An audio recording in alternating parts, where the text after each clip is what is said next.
Hey guys, and welcome to another episode of Geopolitics with Mark. So this is going to be just another Kennedy conspiracy video. You know, um, I don't know how many of these are on the internet, but this is my opinion of what happened in the Kennedy assassination. Um, so basically, Kennedy he was getting in trouble with the CIA because he was trying to shut them down because they were doing lots of operations against Cuba, against Latin America, and basically I think the key thing here is like the thing that at least the CIA their side of the story is this that Kennedy was doing too much diplomacy, with the Russians. That instead of escalating and continuing to go after the Russians when they did the Cuban Missile Crisis, um, Kennedy just decided, you know what, uh, we're gonna fold this. He had his peace speech. He wanted to end the war in Vietnam. And I don't know, you can go back to Eisenhower, but this is big money, guys. And if you're in power and you have big money at stake, and then all of a sudden you're convinced that your president is being disloyal when it comes to nuclear weapons, suddenly that becomes the obsession. It's like, oh my God, Kennedy's a traitor. He's like in league with Castro, and you know, he's probably a communist, and then, you know, uh, so it's like, it's one of these, like, really, it has to do with money. So it has to do basically that's like one part of the story is the CIA. They basically and the arms industry in America, they were gonna stand to lose by Kennedy. He was gonna end the war in Vietnam. He was gonna shut down the CIA, which had all these budgets, black ops budgets, all this stuff.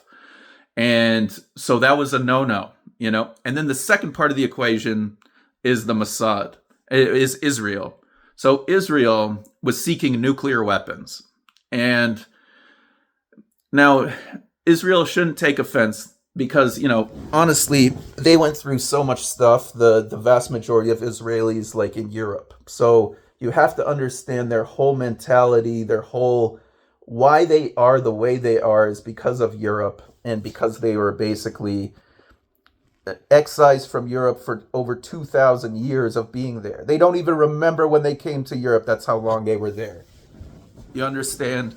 And so for them to suddenly be told, no, you're not from Europe, that's a traumatic experience. That goes deep, and then you see people you're related to, and it's awkward for them to acknowledge that you're related. So this is, the monstrosity of World War II is, it's hard to explain, but it really is, weighing on their psyche, and in a way where it's like almost operating in a blind spot. It's almost operating in a blind spot where they're aware of it, but they're unaware of the weight of it, and they're unaware how the weight affects their like how they are.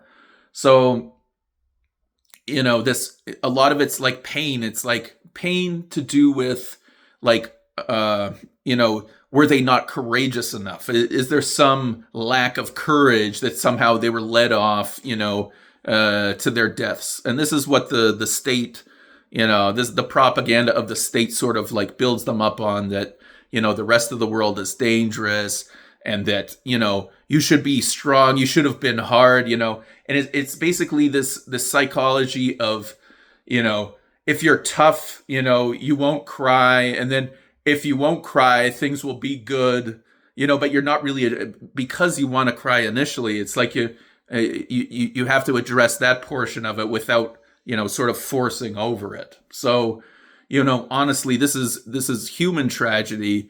This is European cannibals in a 15-year window after suffering so much, placing the blame on people that weren't to blame. Every time you get a Madoff or,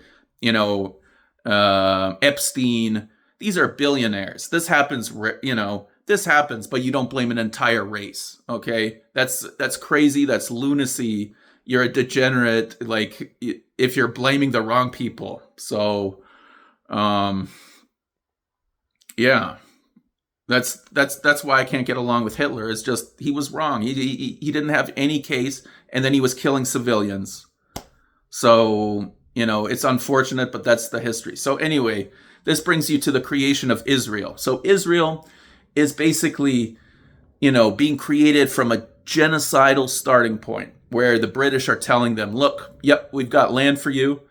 Except there are people that it's a land without a people, just like in Australia, just like, all these South Africa, you're going to go in there, you're going to move people off their land. That was the read between the lines, because the British had no right to be promising that to anyone.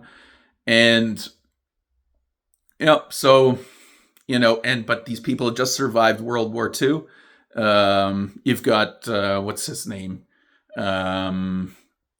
Rothschild, who buys Israel and then herds 90% of surviving European Jews, and basically he pushes the majority of the surviving Jews from Europe into Israel so that he can lord over them. And now you have, it's not that, I don't want to question intention, but this is the general setup. Is you have this oligarchic power that sets up a state that brings in, that's herding people into a land that's rolling over another people. So it's a very unstable kind of state. That's just, it's like setting up a city in the desert, and you're under attack because you're taking over the desert land of somebody else. Okay, that's exactly what they're doing. It's a bunch of Europeans playing Semite in the desert, and it's not that they're not connected through history. It's just that they have a lot of cream in their coffee. So anyway, so we get to the instability of it.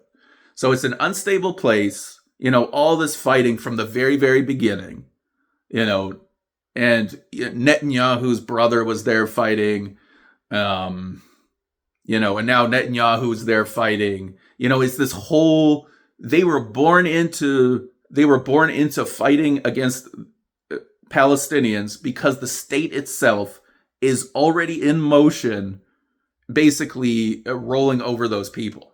So, so now that brings us to, so because it's unstable like this, they're going to want to have nuclear weapons, right? So Kennedy doesn't want Israel to have nuclear weapons. The Israeli government wants nuclear weapons, and this is a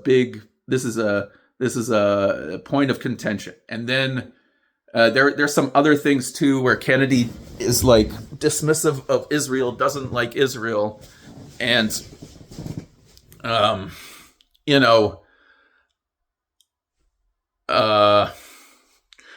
don't know the exact details of why that is, but the nuclear weapons is contentious for was contentious for Kennedy. Today, Israel has nuclear weapons, but they're secret. It's like they're undeclared nuclear weapons that America allows them to have. So, so this comes to the Kennedy assassination. So this is what I imagine happened. You have two snipers that are Mossad snipers. They have really advanced rifles. These are like military grade sniper rifles. They're portable. They could have a stand, but it's unlikely that these guys would need a stand. These guys are pro snipers. These are probably, this would have been the career shot for these two guys. This would have been like, they would have been at the top of their class. They would have had like the best scores. So if you're an Israeli and you have access to military records, and you can look up the best snipers in Israel in 1963, guaranteed that among the top students, there'll be two that were the ones that killed Kennedy. And so basically, how I imagine that they did this. There's a lot of. You're gonna have to bear with me on this. You're gonna have to make a jump of faith. This is how I imagine, and I can't tell you 100% certainty, but this is like 80% my sense of how they did it. You have the CIA that basically they don't like Kennedy because of him shutting down the CIA and because of him wanting an extraordinary budget for their and also the nuclear weapons thing with Khrushchev. And but the CIA basically, it's like in the Vietnam War. So it's like that's the CIA's money that's going to go missing if Kennedy succeeds. The nuclear weapons are going to go missing for the Israelis if Kennedy succeeds. So Mossad plants these two snipers, and this may have something to do with the mafia. So you may have some mafia connection where the mafia lets in the snipers into their bar or something. But basically, that's what I imagine is that's how the mafia would assist in this. And then you have the CIA, you have the Mossad snipers. The Mossad snipers are basically aiming at Kennedy on the same shot as Oswald. So they're all like, they all have walkie-talkies, some communication device. Somebody, Oswald thinks he's the only shooter. Oswald, we trust you to take this like impossible shot because, we know you're the worst, one of the worst shots. We're going to give you the shittiest rifle and we're going to, it's like guaranteed he's going to fucking miss. Is basically Oswald. They could have even, who knows if they put blanks into his gun. Okay. Oh, but you see Oswald from the window, he aims at Kennedy and shoots. Maybe he doesn't have blanks. And to convince him that he's the real sniper, they give him real bullets, but he's going to miss. But he doesn't know that, right? Because he sees Kennedy get shot. So he thinks, oh shit, I just shot the president. He definitely missed. And now the CIA is chasing him around like he's that he's the primary suspect. They've got the picture of him from the window. And of course he's dead in like 2 days because he would come up with, they'd be interrogating him about how he was meeting with the CIA and all this stuff. So the CIA couldn't have him around, but they had him as and then it's like, okay. But in actuality, what happened is you had these two pro-Mossad snipers. They were aiming at Kennedy from the same shot. The person in the voice says, okay, take the shot.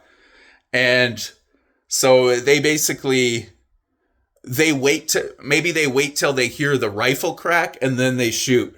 And basically both Mossad snipers have a target, like one has a target up here, one has the target here. And with two bullets, Kennedy is killed. That's the Israeli, this is my impression, that this is their style of assassination, is that they have two shooters.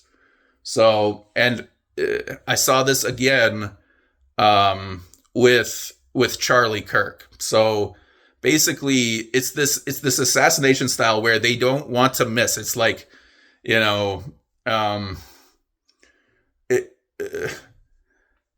maybe it's this psychology of having missed, like, oh no, it's like, we weren't courageous enough, or so now it's like just so urgent to make sure that these things are, I mean, this is going off on a tangent now, and this may piss some people off, but so just to simplify it, basically Kennedy was shot by the CIA. Texas somehow allowed him in. allowed this all to happen. If you hadn't had the complicity of powerful people in Texas, then the CIA, I don't think, would have pulled this off. But I don't think they were that powerful back then that that there could have that the Texas legislature could have pressed an investigation and cooked the CIA at that point, that they weren't that powerful. Today, I think they are much more powerful, the CIA. In fact, I think there's been a coup where basically they can override the president at the order of the oligarchy.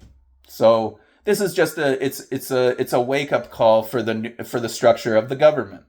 It would be nice if these guys would just, instead of being so ominous and letting people know that they have so much power, just to get on TV and be like, look, I'm the president. I'm in power. This president that has got elected by you, he doesn't have the real power. I'm actually the power.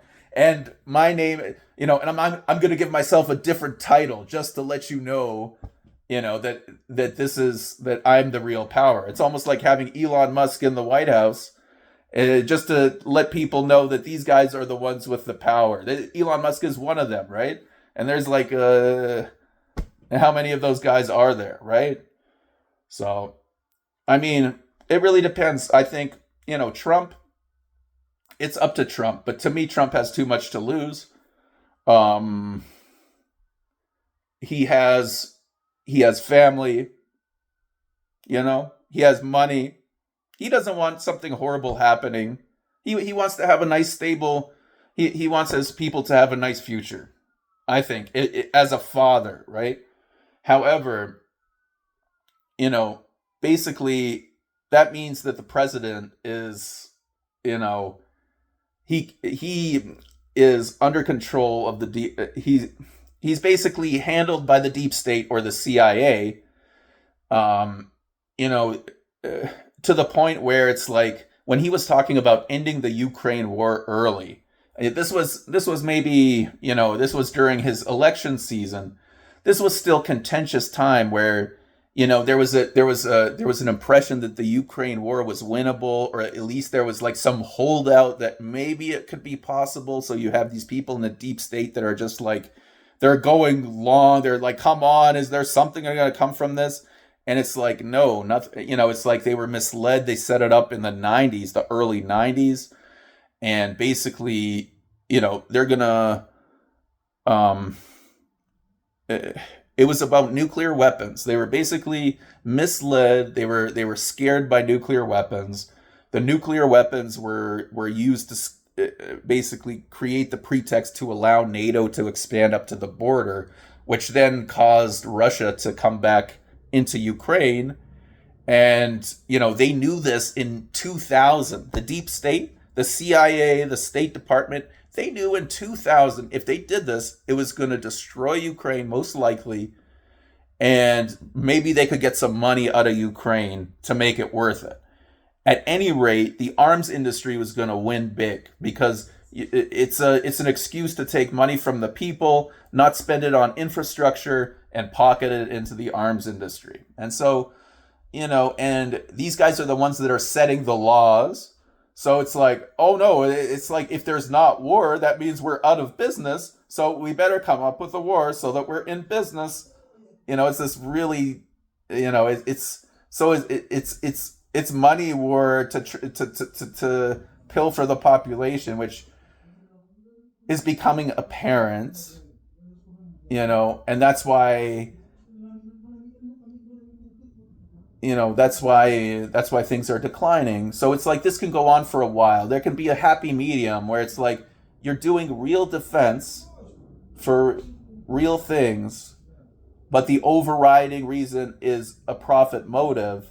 So it's an artificially constructed war to a big extent.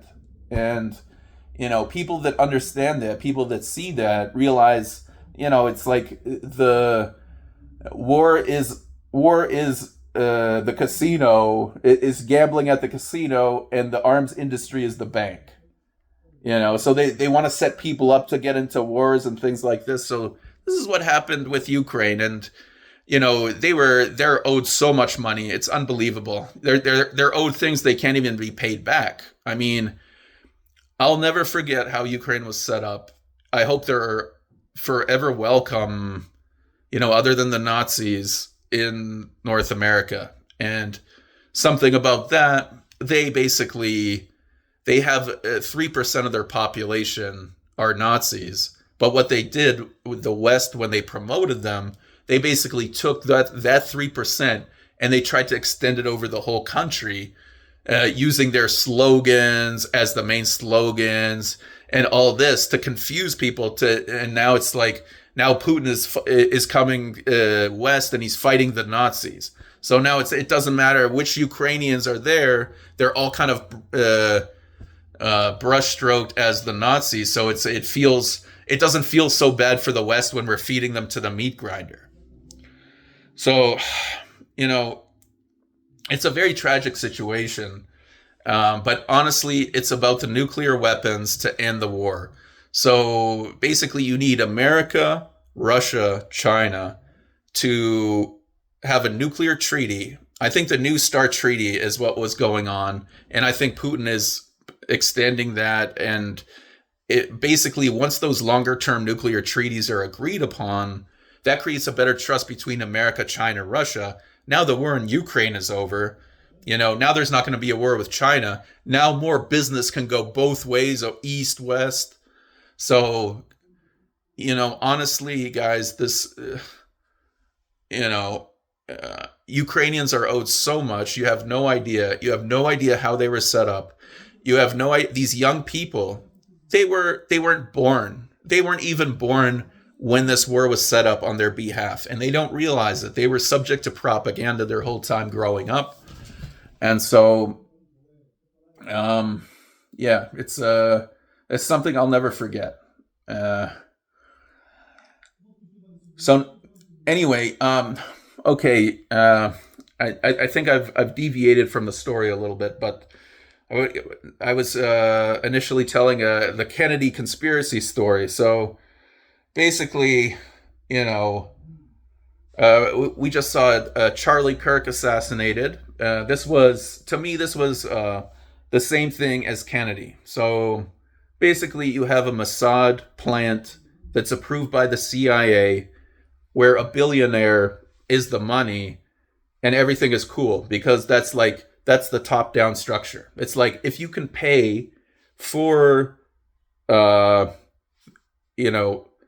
a play where the government is on your side, like the CIA, then it's like you're a very powerful person, Now, what does this mean for society? I don't know if society necessarily would want this in the long run, to have, an oligarchy like this that has their, that can push buttons on the politicians that are supposed to represent the mass of the people.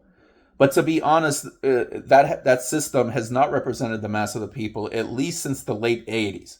All legislation has been for sale. If you look up corruption is legal in America, you realize it's only the money that makes anything happen in America. Basically, the legislation, you could have 100% public opinion for something, it goes the way of the money. So it's a very interesting notion of a democracy. We don't have a democracy. We have an oligarchy. So it's a democracy of money. It's like, when I think democracy, I think a mass of people who can vote for somebody, and that somebody is not, and you have all kinds of options, and then they're based on competence. It's not just like somebody who can buy the airtime. So it's we want to wind up with politicians that are merit-based. This is something the Chinese are doing. So, we have this propaganda, those Chinese authoritarians, but their Congress is not packed full of people that have, the ability to buy their way in. Their Congress is packed with like really skilled, intelligent people that are appropriate for the position because of their track record. So it's like, to be like, so anyway, okay. The idea that the rich can basically supplant the system in China compared to how they do it in North America is totally, it's night and day. So basically, in North America, for the time being, it's these rich in charge. You go watch the movie Elysium. Elysium is still the movie that represents what the U.S. is today. You have a mass of people that are, suffering, and then you have, an elite. In China, they pulled 800 million people out of poverty in like 20 years. So they are, and then you look at the quality of their infrastructure that serves everybody. You look at what the prices of goods, how low they are for the high quality of it. And it's like, the idea of oligarchy, the idea of these billionaires is foreign because they dealt with that in their past. They've seen so many different civilizations. They've seen so many different setups, kingdoms, lords, everything. And they realized, look, we can't let the business class get in charge of the government that's supposed to take care of the people. And so of course they need business in their country, but they need it to be regulated so that it's still optimizing the quality of life for the mass of the people. North America, Europe, that's falling on deaf ears. That's kicking the can down the road. Our system is the best, it's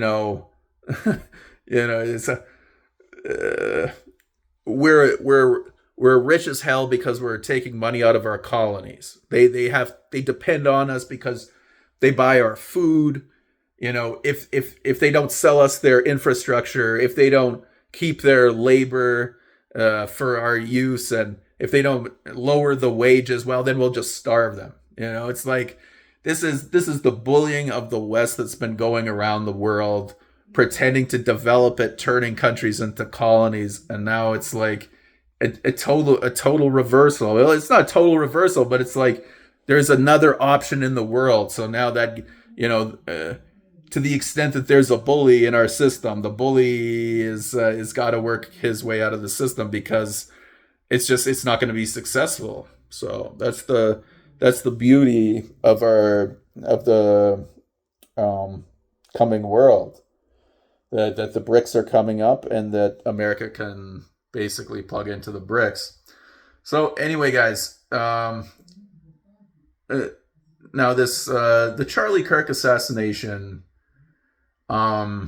is pretty interesting. So it's like basically my impression is that it was a British Zionist billionaire who basically, bought off the security, which was Mossad.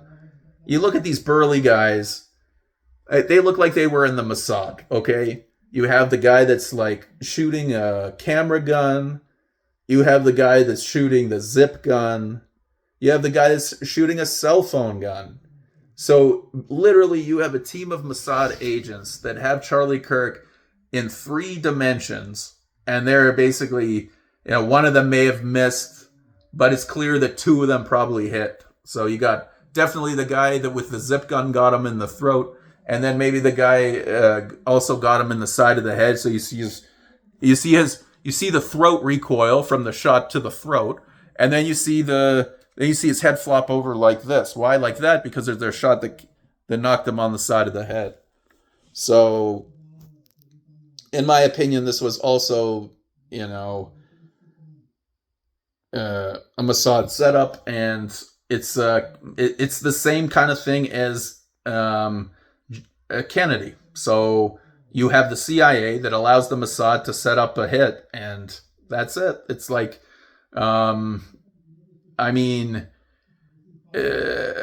this is it's kind of a strange melding. It's like,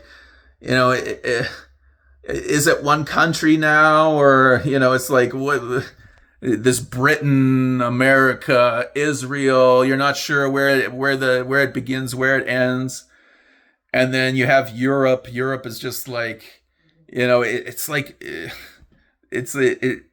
I don't know. It looks like Europe got set up when NATO expansion was happening. Now NATO expansion is off. So now America's out, but Europe's over there, still mobilized. I mean, it's just it goes on and on, the absurdities of our modern day politics. Honestly, to stabilize the world, what's needed is you need a bridge from America to China. That's from the West to the BRICS, peace. No flotilla, no, I mean, aircraft carrier flotilla. I'm not talking about the people protesting in Palestine, which I admire because, honestly, nobody should be starving to death. They shouldn't be doing that to the Palestinians. No way. It's like they're innocent. Europe's to blame. Europe's to blame. This is Europe's nightmare caused and created in Europe. And now they're going to roll over the people that have been there 2,000 years, beating them up, to stamp out the pain of history. It's like the poor Palestinians, they've got to be like the most, that Samud stuff, that's real stuff, man. That's real stuff.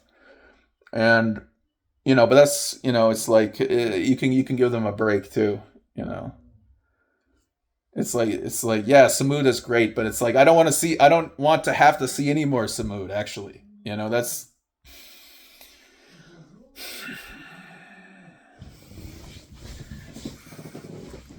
you know. And I think they know that. They feel that.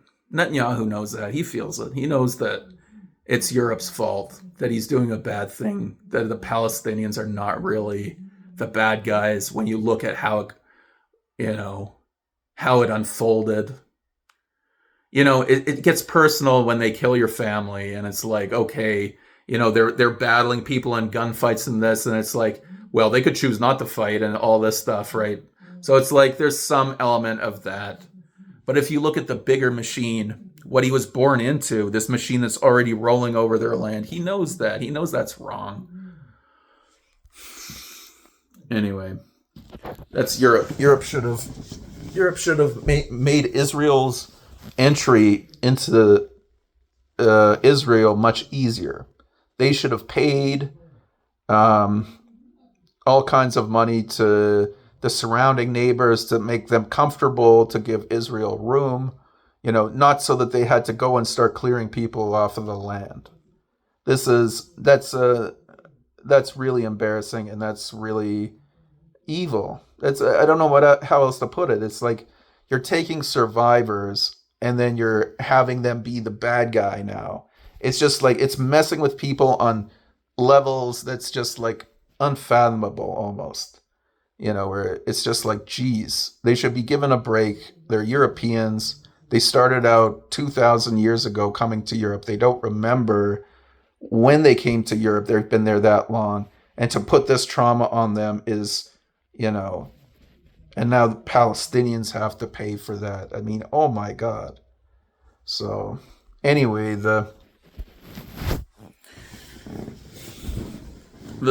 obviously, the motive for Charlie Kirk was that he was very influential. He had lots of followers, and he was saying negative things about Israel, maybe in a way that was just like so offensive to the donor. It was the donor's, I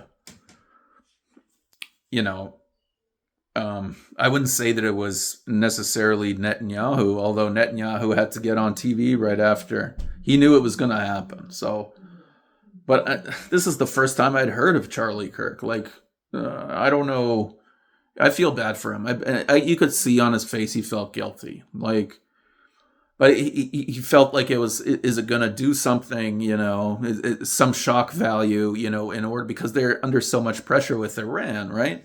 So it's like they're nervous and they're thinking, okay, how do we keep America like joined at the hip? Well, let's have a false flag on Charlie, and then it's like, oh my God, there's like crazy stuff going on, and if you speak out against Israel, well, you're really in trouble, and it's like, so that means I don't get it. So we're going to be pulled into a war with Iran that clearly Israel's not going to win. You know, oh, Iran's going to get nuked by Israel. Yeah, right. It's like, why? What? That doesn't make any sense. You have Jews that are safely living in Iran, right? So it's like you're like Iran is on the axis of evil because it doesn't want to play oil with the West, and it's like got Jews living safely in Iran, and they're a strong country. So this is very offensive to the oligarchy, who's like, no, we're the only Jewish state, and we have all the weapons, and to hell with the Persians. They're a little bit darker than us. It's like it's a bunch of fucking racist Europeans who want to take over the region. They're looking around. They're like, oh my god, and then it's like where they belong in Europe. Where they belong in Europe, and honestly, Europe misses them, and they're gonna want them. They're gonna want them back over time. Europe is gonna be accessible. Europe is going to be like, they're going to figure out how to make Europe scalable, where, housing is easy, and citizenship is easy, incomes are easy, so everybody's going to want to live there. And it's like, they have 2,000 years of history there. They have buildings there, these synagogues, and look at the synagogue in Prague. This is one of the most beautiful buildings I've ever seen, and it's still there. Nobody blew it up. It's still there. It's like their old Jewish squares there. It's like, people don't know what to think. It happened in 15 years, and it's just like, boom, holy shit, what just happened? And it's just like people are just worried about their own shit, going about their own shit, to be like, let's really go over there and explain to them how we feel, and let's heal. It's still very awkward. It feels very awkward, But, Europe has 27 countries. If you gave the 90% of Israelis who only have an Israeli passport, an EU passport, where would they go? Which countries would they choose to go and visit? They have the right to live there. They have the right to get income there. They have the right for homes there and reparations. Where would they choose? But they can just choose to visit if they want. It's just a second passport. This is what I would offer. This is where I tell the European Union, this is what you owe them, at least. Okay? This is where the European Union has been screwing up.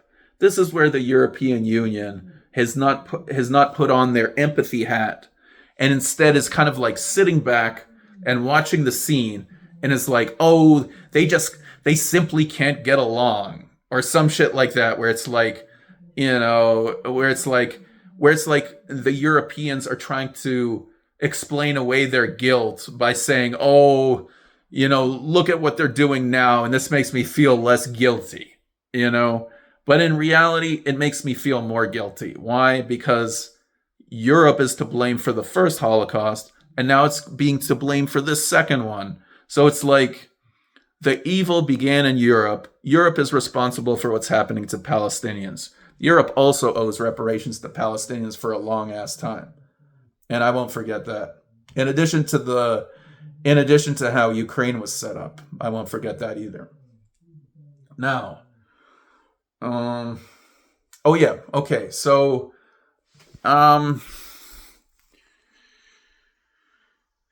anyway, guys, the real strategy is to build that bridge to China. So if you're talking to yourself and you're like, I don't have a bridge to China, then you're missing tomorrow. That's tomorrow's world, is having a bridge to China. And that thing is going to be cooking for 1,000 years. Okay, can you imagine what the world is going to look like after 1,000 years of superpowers that are working together for a singular world? Okay, that's how I imagine it. If you use that as your starting point, everything else seems much more manageable. So, Yeah. Anyway, guys, I don't know if I like to explore a lot of topics because there's a lot of interconnections. Um, Now, some people will be, some people are hyper focused on uh, Kennedy assassination, um, Charlie Kirk assassination, and basically, it's like the bigger issue. The bigger issue is like prosperity. How do you bring broad-based prosperity to the world? This is literally what you're trying to achieve to improve the quality of life of your people. Poverty brings violence.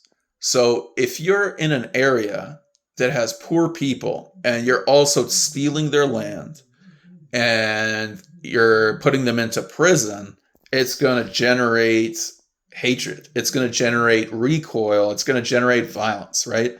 So this is statistical. You look anywhere in the world, the poor neighborhoods are going to have violence. If it's like poor, like where they don't have enough, in absolute terms, where it's just like, like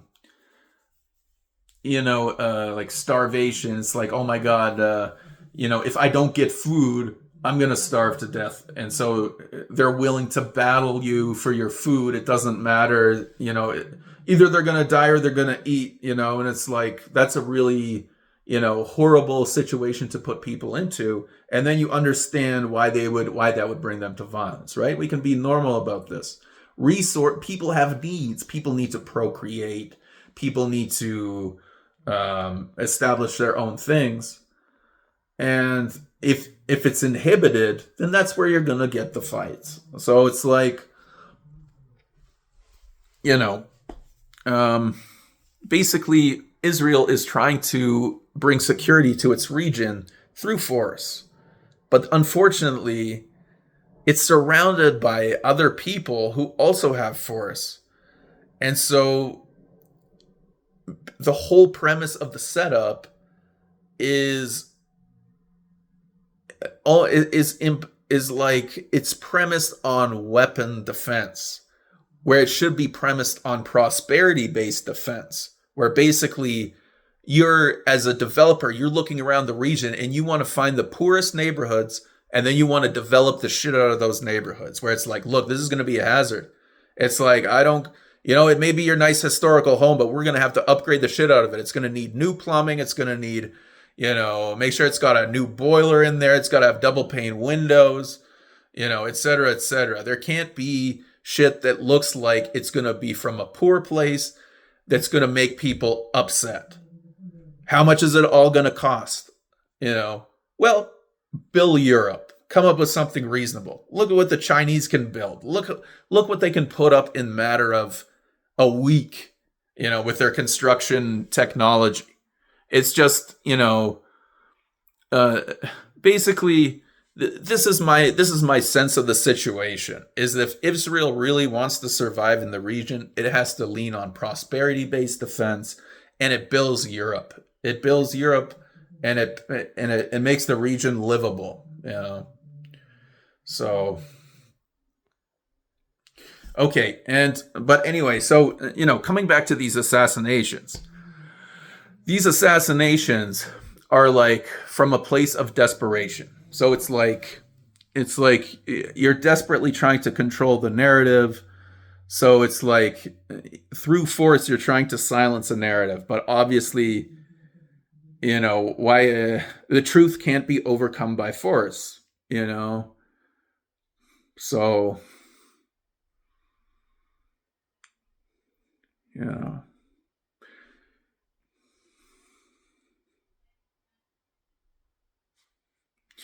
Anyway, guys, that's some thoughts about our current situation. I'm already at 45 minutes. And yeah, it's. I hope you found this episode interesting. I may keep this as a personal memoir, just to look back on it. What's the date today? Today is the. I put a timestamp on. I'll upload it. Put a timestamp on it. So, anyway, guys, thanks for watching, and I I hope you found this informative.